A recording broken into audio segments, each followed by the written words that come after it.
areas where the Earth Charter can be very helpful, and I think kind of in a very fundamental way, to the ongoing progress of the climate change treaty negotiations.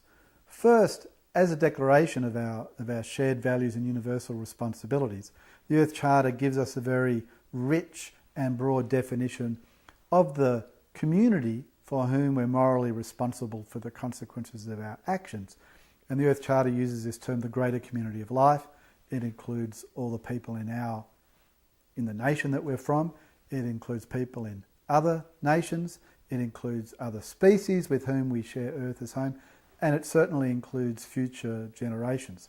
So if we were to frame our climate change treaty negotiations by a principle of universal responsibility to the greater community of life, I think we would get different kinds of decisions being made. Secondly, the Earth Charter contains a large number of ethical principles. Now, what's an ethical principle? Well, an ethical principle is, it's written in the form of a moral imperative.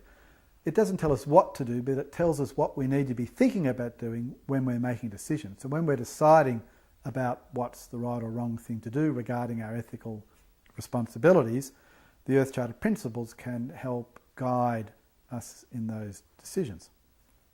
So when we come to, when the international community comes to negotiating what are called policies and measures for mitigation, i.e. what actions are going to be taken to reduce greenhouse gas emissions, and also policies and measures for adaptation, how we're going to help people, especially poor people in developing countries, adapt, cope with the unavoidable impacts of climate change.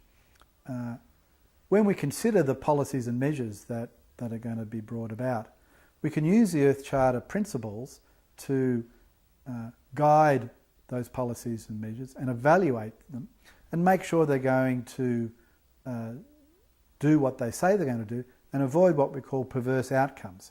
Now, what do I mean by perverse outcomes? Well, in reducing emissions of greenhouse gases, we don't want to cause other problems to be worse or cause new problems to happen. We don't want to accelerate the loss of biodiversity.